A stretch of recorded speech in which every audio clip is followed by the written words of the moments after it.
Greetings and salutations, Game of Thrones fans. We're Peter and Adam, Hey! here to interpret the formula once more and bring you all the wisdom of the flames. Who are this weekend's biggest winners? The biggest losers? Anyone have any idea where Drogon flew off to? Maybe the moon? Does he know the moon is kind of far away? Wait, do they even have a moon? But wait, no. They must, since Drogo used to call Dany Moon of my life. But first, we do have a few questions from our faithful viewers. The first one comes to us from Diarrhea Drinker 69. Yes. When's the next episode? And there is not going to be one. Nope.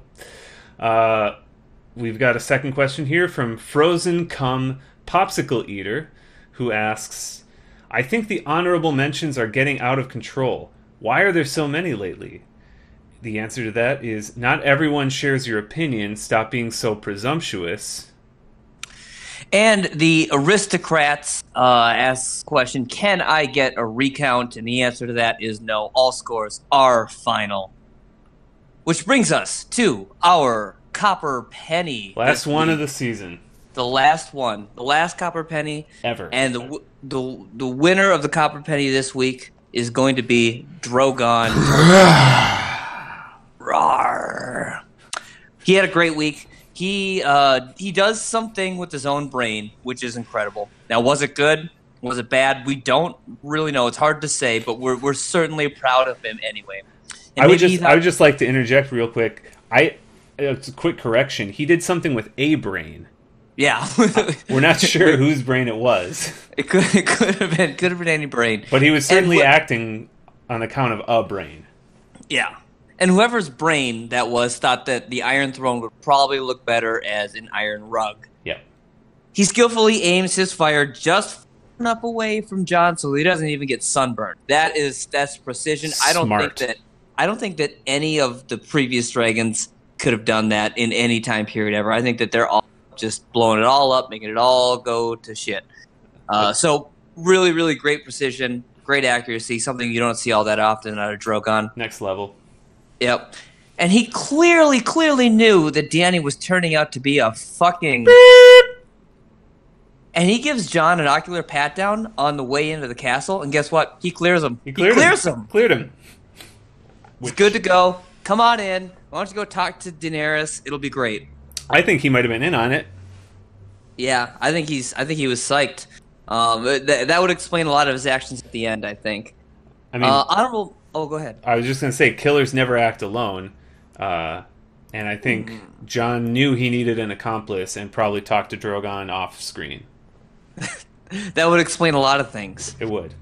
Honorable mention for the Copper Penny this week is going to go to Edmure. He makes actually one of the most solid attempts at becoming king out of anyone on this episode, right? So he actually gets up, stands up. I'm pretty sure he was going to try to be king. He looks great while he's doing it. Dusts himself off. Yeah, he's one of the most senior lords there. It's great. Doesn't pan out because his niece just dunks all over him. Oof. But shoot or shoot, and he's got to take his shot. He gave it a try. And he might get another shot at it later. He looked real fresh doing it. And what happened with his wife? Do you know? No, I was wondering if Arya killed her. She's a Frey. That could make some sense. Arya doesn't like those Freys. Also, he's looking real fresh considering he has been in prison for the last 4 years. He's probably been sitting in his shit for a long time. Yeah. What do you think? What do you think we got going on for this today? Silver Stag this week. Woo! Last one ever, and boy, did she make it count. We got Brienne, the beauty of Tarth. She has been promoted to the Lord Commander of Bran the Broken's Kingsguard in just like a partial episode. She goes from just a few episodes ago she was knighted, and now she's already not just a member of the Kingsguard, but Lord Commander of the Kingsguard. Holy shit. Even after being spurned by her new boyfriend, she takes the high road and writes nice things in her journal about him. So honorable. She was involved in the king selection thing, and I have no idea why, but I'm glad she was there. Yeah, she was a voice of reason because she didn't say anything. And honestly, the last few episodes, saying nothing is a really, really good trait to have. Yeah, everyone loves that. Yeah, that's. I was thinking, I saw someone describe this episode as a steaming pile of shit, and I remember thinking, if I had just watched a steaming pile of shit, I would have been equally entertained. You know, watching steam rise and then it causes the air to bend is pretty interesting. That is cool. Honorable mention this week, coming in, finishing pretty hot. We've got Tyrion for a silver stag. Not quite as silver as Brienne's stag, but it's pretty silver. It's honorable. It's honorable. It's respectable, at least. It's a respectable mention. It's a respectable stag. It's a respectable mention. Despite being a prisoner and in chains, after turning himself in for conspiring to kill the queen or whatever he did, I don't know. He overcomes all of these obstacles and takes over the king selection party and pretty much dictates to everyone else there who should become king. Only thing I can think about is, what a story. What a story. He convinces Jon to commit queen murder, and then convinces everyone to pick a weak, shitty king, and then tricks everyone into forgetting about his daddy murder and making him hand to the weak king. Which sounds great, and it is great, and it's smart, but one thing, if there's one thing holding him back from the Gold Dragon this week, it's that we all know that the king shits and the hand wipes. And I think that's actually literally true now. I think that Bran probably needs a personal caregiver 24/7, and it's probably Tyrion, and he's going to have to change Bran's diaper. I think that's, he was talking about how they had to punish Tyrion for all the bad things, and he's going to be doing that for his life, and I think that we're all supposed to interpret it as that. Yeah. But he should also be able to, Sansa pointed out this episode that Bran can't get it up, so probably Tyrion will have to get it up for him.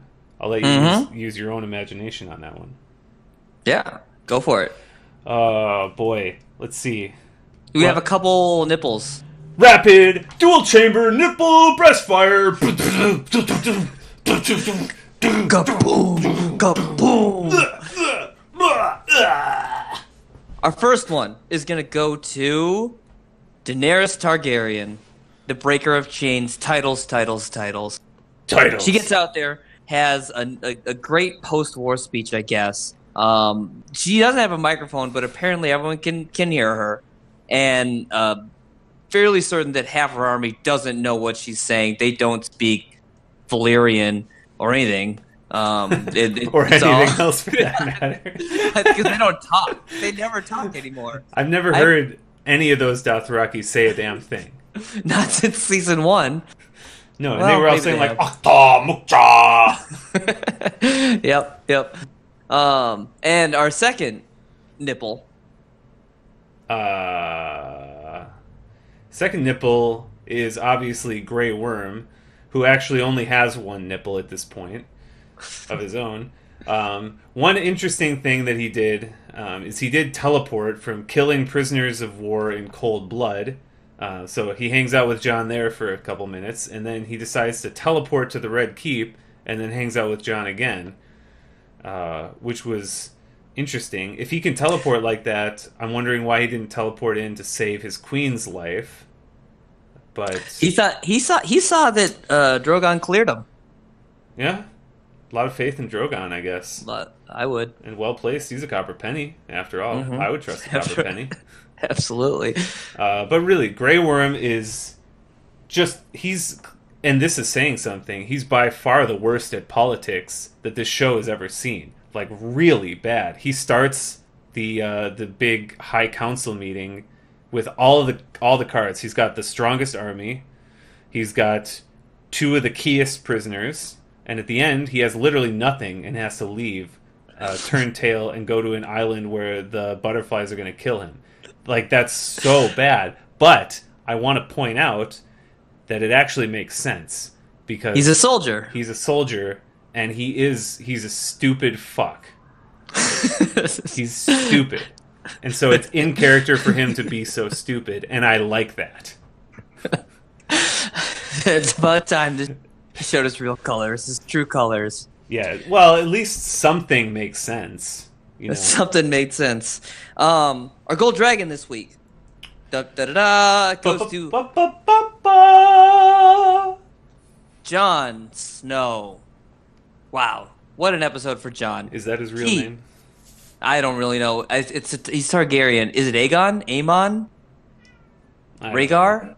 It's yeah, that sounds right. Rhaegar. Drogon Targaryen. Drogon. He kills his he kills his girlfriend in cold blood, and he looks like he isn't even that upset about it. It was easy for him. He'd do that again if he could. Yeah. Now he tricks everyone into thinking that he doesn't want to be there. He tricks them because when they kick him out, he finds his dog. His dog was stashed beyond the wall all along. That was he his knew plan. Where he was going. That was his plan. Go. So after he kills his girlfriend in cold blood, he finds a way to trick everyone into thinking that he doesn't want to be in Westeros. Tricks on you guys, though. He's got his dog hidden beyond the wall all along. He definitely wanted... That's called foreshadowing.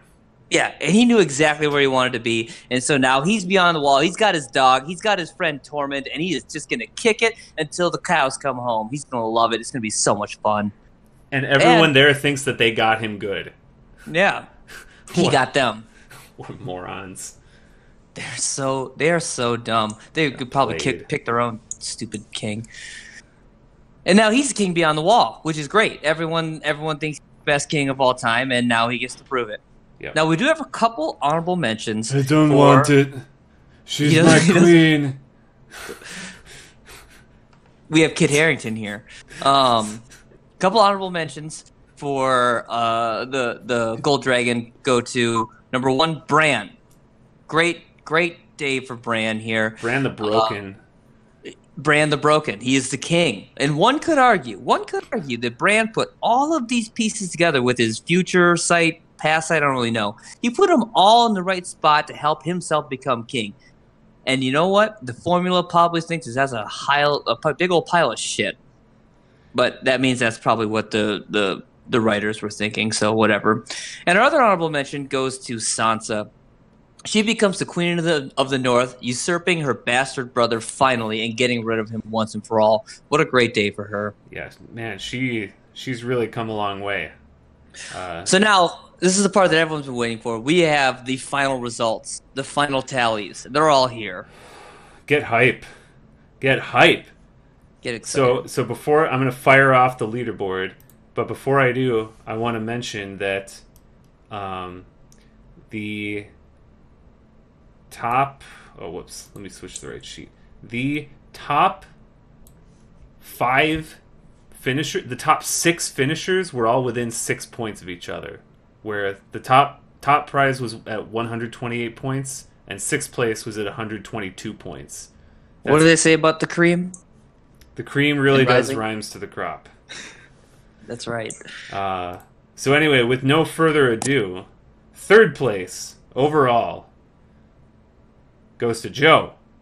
Well done. Very good job, Joe. With 127 points. Just narrowly edging out John, Have You Seen My Dog, Snow, who had 126 points. Well done. Tip of the hat.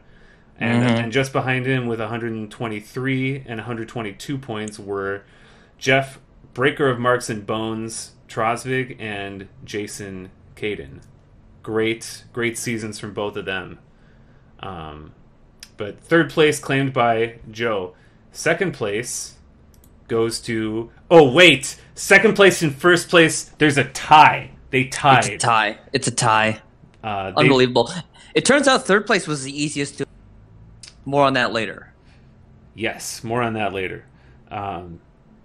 So we had a tiebreaker in place. 1st place and 2nd place, they tied. They both had 128 points between Cutris and Geese. Wow. Tiebreaker, we asked them at the beginning of the season, we asked just those two because the Flames knew that they were going to end up on first. Not really. This is all bullshit, actually. But we asked them who would be on the Iron Throne at the end. And they both submitted their guess, and they were both wrong. They were not even close. One of them picked a character that wasn't even conceived. We don't know. We don't know. Maybe it was. Maybe it was. I don't know. Anyway, so they will split the first prize. When you play the Game of Thrones, you win or you tie. Who was it? Who got first and second? Or first, I mean. Cutris and Geese. Incredible. So they will. So they each will take $75. That's real dollars for their efforts. Wow, which is great. I'm gonna give them a brief round of applause. Or I might be fapping. We don't know because there's no camera on me. I forgot to start the video. So you've just been looking at Tyrion the whole time. Got him. Psych. And then everyone I know has been listening with rapt attention to find out who won the mystery prize, the fourth mystery prize that no one knows what it was. Well, I have the pleasure. And finally, I have the pleasure of announcing the mystery award that we announced at the beginning of the season. It is the Participation Trophy, $25. This award is going to the person who submitted entries the most number of times, the most frequently. So because you could submit entries more than once a week. You could if you revised who you thought should be in over the course of the week. This is the most participation award. So it's whoever was the most dedicated and really really gave this contest their all. And so I'm pleased to announce that this award goes to Jeremy Kaiser with the most number of entries. And fun fact, there was another person, or persons, we don't know, who had the same number of entries, and Jeremy won a coin flip, a random coin flip against that other person. Or persons. Or persons. It might have been hard to say. Many coin flips. Also, he might have just won it outright. We don't know. We don't know. Well, it was great. It's been a great contest. Really, really appreciate everyone who is still listening and everyone who participated for all of it. I had a lot of fun. I want to make sure that I thank Peter, my partner, for all the work that he did in this one. So thank you to you for putting it all together. I had a blast. Hey, I want to thank my partner, Adam, for all of his contributions and actually making this entertaining. Well, literally anytime. As always, we are excited to hear your feedback. This week, you can write your question down on 7 refreshing Diet Cokes. Feed all the sodas to a goat, and your answer will be heard in its burps and its farts. You will potentially need to be fluent in Morse code to understand it, but the answer will be there if you're dedicated. It'll be there. Right. Thanks again, guys. So this wraps it up for Fantasy Game of Thrones. Hope everyone enjoyed playing. We certainly enjoyed running the show, and I guess we'll see you when these spin-offs start firing up to fantasy Arya Adventures in Westeros, or fantasy buddy cop movie North Beyond the Wall with Jon and Tormund, or I don't even know. Drogon flying around to who knows where. Just going to be a shot of Drogon for like 60 minutes a week, flying around, looking at Sometimes stuff. he burn, and we're all going to watch because he might burn something. We don't know. I don't want to miss it. It's going to be like an Anthony Bourdain travel special where he's going to be visiting the different places in the world and just giving us his dragon point of view on the different things that he observes. This sounds great. What would this be called? Dragon Travel with Drogon? No, I'm sure they can come with it. Dragon. I think we can do a better job. Drogon with the dragon with the Drogon. Drogon Travel. I love it. Yeah, no, I think it's the viewers, the listeners at home. They know They know where it is. Titles! Titles! Mm-hmm. Titles. Anyway, so that's a wrap. That's a wrap. Thanks, guys. Thank you.